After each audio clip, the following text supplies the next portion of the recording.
welcome back to a new video. Today is National Motoring Heritage Day here in Australia.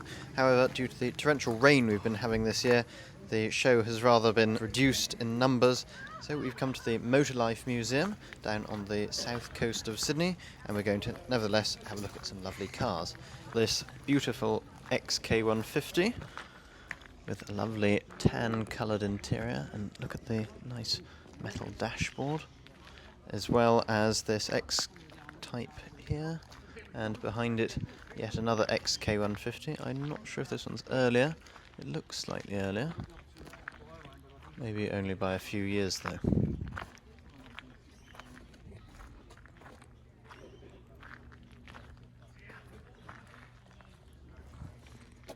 Behind that we have yet another one, this time red. Oh, I love these little remote opening vents to keep the passengers' feet warm or cold, depending on the weather.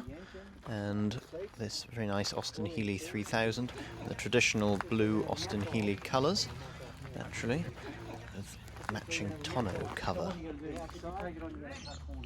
There's an XK, a modern one here, as well as this very nice V12 E-Type, the Series 3 with the plastic interior, unfortunately, but can't complain when you have 4 exhaust pipes. Oh, lovely. Behind it, again, a modern XK, this time the R, and yet another R. Then of course we have the XJ8, a slightly taller version of the XJ, and an XJS C in red there. Very nice. Behind those we have a modern F-Pace and an S-Type, which looks like it's having some bodywork done on the front bumper. Here we've got a Series 3 XJ, so the first type of XJ, but the later version of it. This lovely Mark II over here is the 3.8 with the manual gearbox, so the very desirable one. You've even got louvers in the bonnet to keep that big engine cool. Next to it we have something rather different, a Ford Model A. We've seen this one before. If you've seen the video on the pre-World War II classic car show, you will remember this car in its two-tone green paintwork. This Mark X Jag is also very smart, and oh, look at that crocheted rear seat protector. Yes, that's where you put grandma or something to make her feel at home.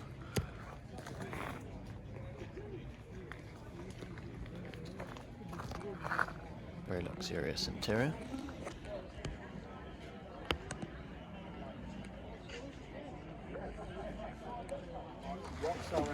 We tried flying him on a long lead. We have the 3-litre S-Type here. You can tell because of the mesh grille. And at the back, twin exhaust pipes. There's a Porsche 356A here. It's been de-bumpered and made, it's got the little covers over the headlamps, make it look a bit more sporty. It looks ready to go on a rally. But the interior is thankfully relatively stock. I think he's fitted a cassette player using the knobs off the original radio, which is quite a nice touch.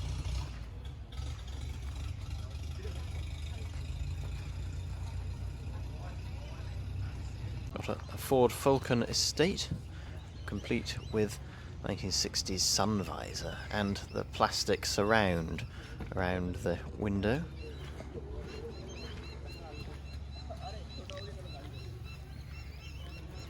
This is something you don't see very often. It's a Humber Super Snipe, but the earlier version. So it's got that fabulous central semicircular speedometer and the bench seat with the armrest in the middle.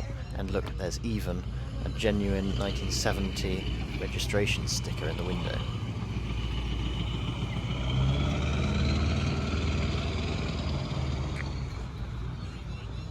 Great mascot too. Moving on, we have yet another big Ford estate. This one's been beautifully restored, complete with the Sunliner Caravan behind. Again with a very period sun visor and another old registration sticker. I think this one is a reproduction though. There are some nice old manuals for it. or brochures rather I should say. Look at that interior. Got that proper cloth on the seats, and even with the Venetian blind in the rear. Caravan looking resplendent too.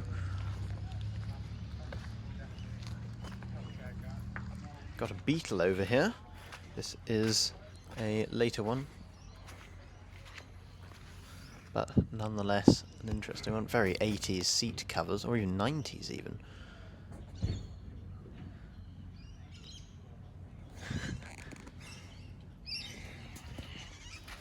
Volkswagen S.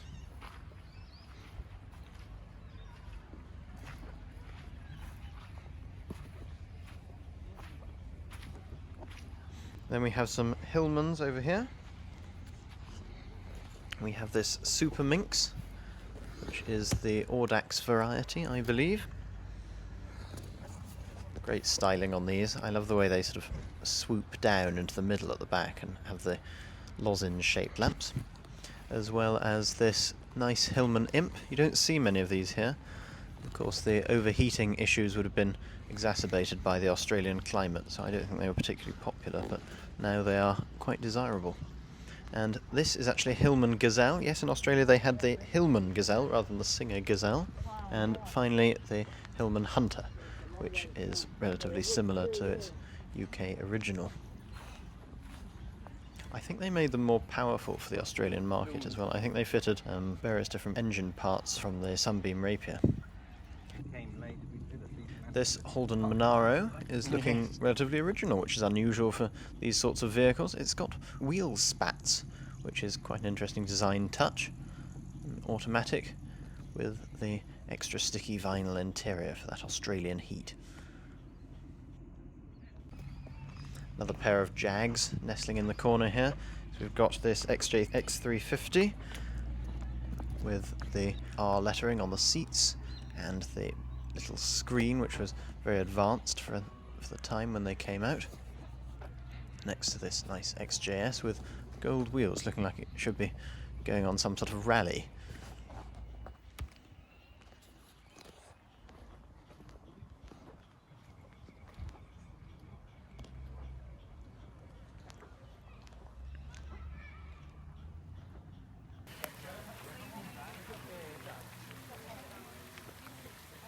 We've got some P76s over here.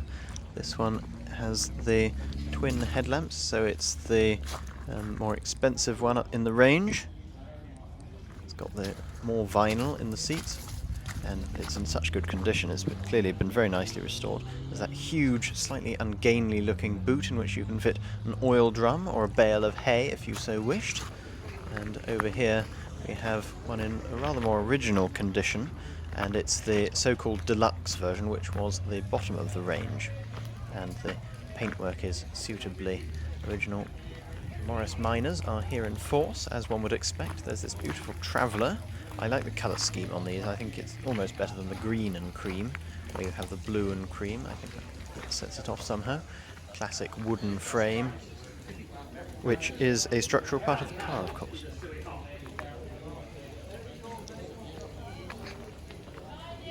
More Minors along here. We've got this utility version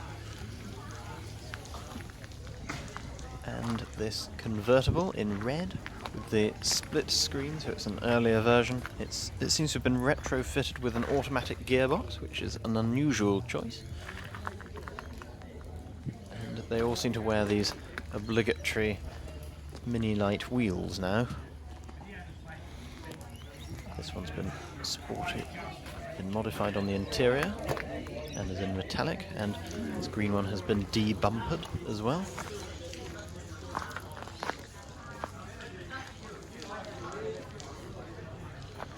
But this blue one is relatively original. They've even painted the steering wheel in a matching shade of blue. This is an unusual MG. It's an MG YA. It's got supercharged written on the bonnet. I assume that is correct, although the badging looks rather newer than the car. It has been modified, and it looks like it's on conditional number plates as well. There's some patination on this Morris Minor, and this one is in This one has been repainted very nicely, and it has trafficators. Nice big speedometer right in the middle of the dashboard.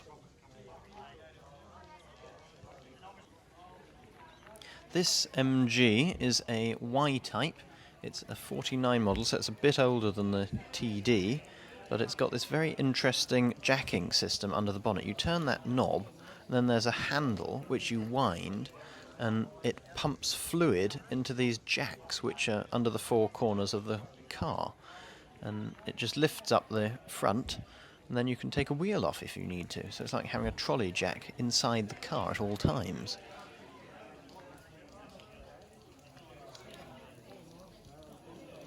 Very nicely restored, this one. The owner even did a home respray, which I wouldn't have guessed. I would have thought it was professional. Done such a good job.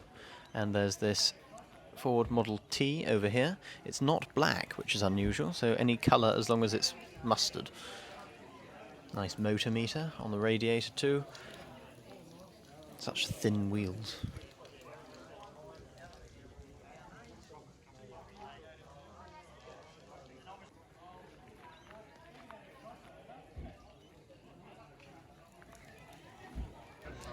This is a very unusual vehicle. In fact, I don't think I've ever seen one before in person. It's a Vauxhall Velox Vagabond. It's just turned up with the Vauxhall Club, and it's just such an amazing design. It's so completely jet age, and it's almost outrageous. Look at those rear lights. It's even got a sort of oblong-shaped exhaust pipe. I think these were locally bodied by Holden, in fact. And look, there's no provision for winding windows. It's just got side screens. So if it starts to rain, you'd have to hop out and retrieve them from the boot or the rear of the car, I assume. Column change, of course, very 50s. But I like the way they continue the Vauxhall styling cues with the little slashers in chrome down the front of the bonnet. A Wyvern is now here, and yet another Velox Vagabond. I've seen not one but two now for the first time, and the interior on this one's fabulous. Looks like it's all leather. It's even got this walnut box in the middle of the console.